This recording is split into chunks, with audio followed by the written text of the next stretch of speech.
Alright, it's February 24th. It's about 39 degrees out and the wind's blowing pretty good outside. I'm working in the shop. I started draining the radiator here, and I'm going to check out that thermostat housing. So I figured I pulled the bottom cover off of the radiator support area there, and there's a tin cover that goes over that, and I just stuck a hose up on the drain cock, so I'll drain the radiator out into the bucket, keep it clean. But the reason I decided I'm going to make a video today, Jake Ziegler and JC Smith both wanted kind of an overview of my outside wood boiler. Yeah, I built the wood boiler. It's out there now. You can see her smoking. I built the wood boiler 2 years ago during the summertime when we didn't have any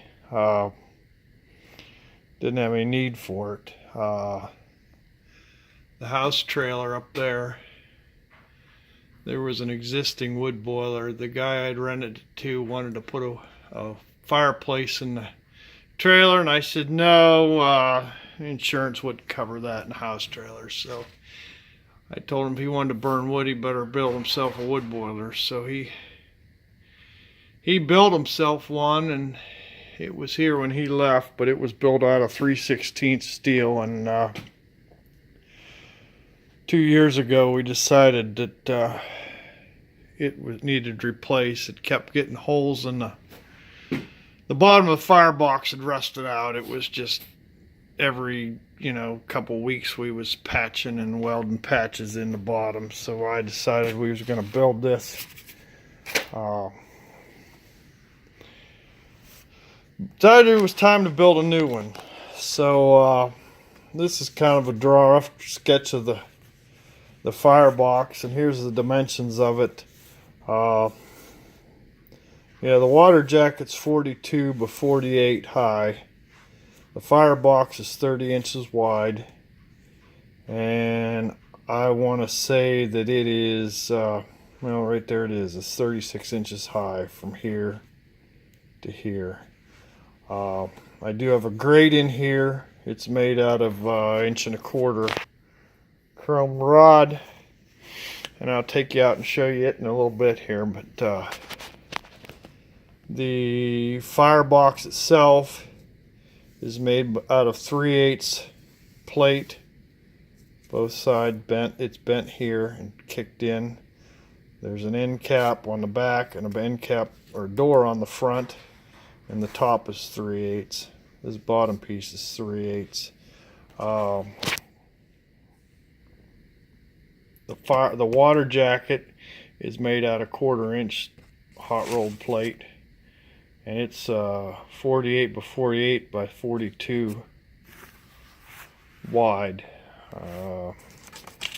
And these are just dimensions I give the steel company to make them. And the water jacket's 1/4 inch, and it's got a lid on it.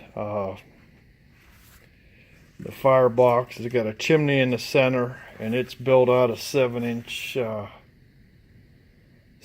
OD steel hydraulic tubing. It was a couple hydraulic cylinder barrels that I brought home from the hydraulic shop. So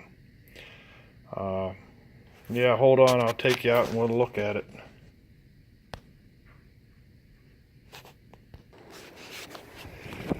Yeah, the tin building was here before. It was part of the old boiler. It's made out of, those are steel 2x4s with steel sheet metal screwed to it, and then it's got steel sheet metal on the inside, and it's insulated. It's got fiberglass insulation in it. Yeah, this is a 3/8 steel door. It's got pillow block bearings. This is my blower. It's operated by, there's a couple of aquastats on the back. And I'll take you around back and show you that. But the water jacket itself, I've got petcocks here to test the water height. And it sounds right now like it's low on water. But this outside jacket is 1/4 inch plate. It's got a top plate here and it's 1/4 inch. And I don't know if you can see right back in there, that's the chimney. It just goes up through the water jacket. And this plate lays on top, and it doesn't, there's a little bit of a gap there, but not much. I think we sealed it with some silicone or something. But door's 3/8 plate. I got this edge around it. You'll see on the inside there's a key stock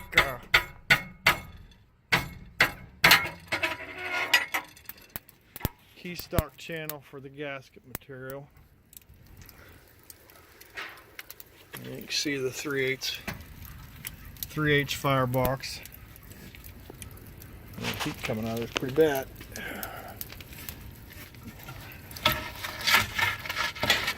Right down in there, the steel grates. And there's a piece of truck frame up in there, C-channel. It's turned up so the heat has to go out and in the ends. Both ends are open before the heat can go straight up the chimney.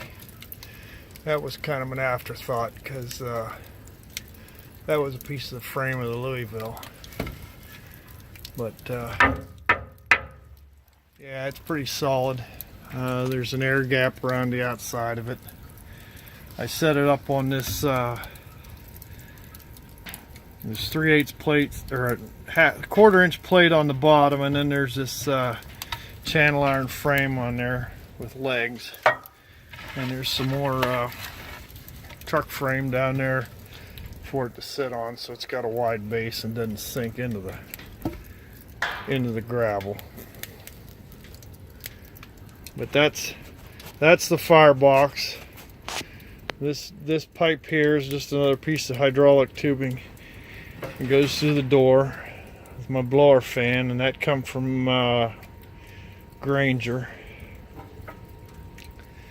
And I had a solenoid that bolted here on these 4 bolts that would pull that shutter up. There's a door in there. Can't get it to go by itself. And I screwed it up. Anyhow, there's a door there.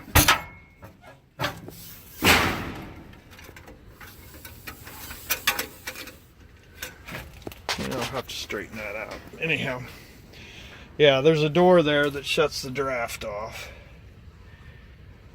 so that when the fan's not blowing, it shuts the draft off to the fire, and it can't get any air. My gasket around the door leaks a little bit, so I still get a little bit of air, but it's shut off now.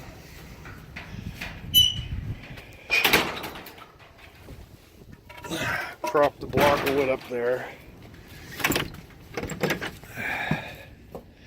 And here's my air compressor and solenoid valve for the cylinder, and that again, that's run with the aquastats. And there's some of my dry wood in the wood shed.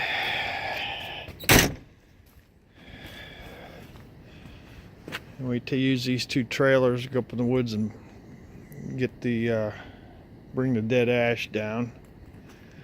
There's some cherry on there that's pretty well dried out, but nice pile of wood. We burn a little bit of coal.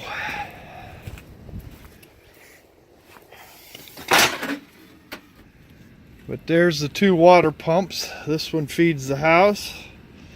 That one feeds the house trailer. There's an aquastat here and an aquastat there, and they're just laying on the copper tubing. You can't see right now, but this is a low temperature one. This one cuts it off if the water temperature goes down below 100 degrees. It shuts the fan off. This one shuts it off. I think it's set at 160 right now. So,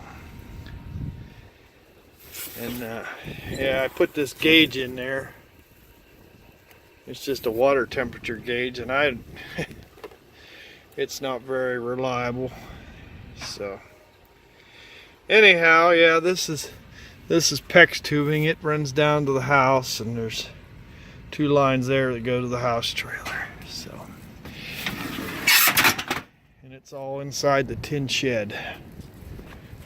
And I gotta block the door shut here.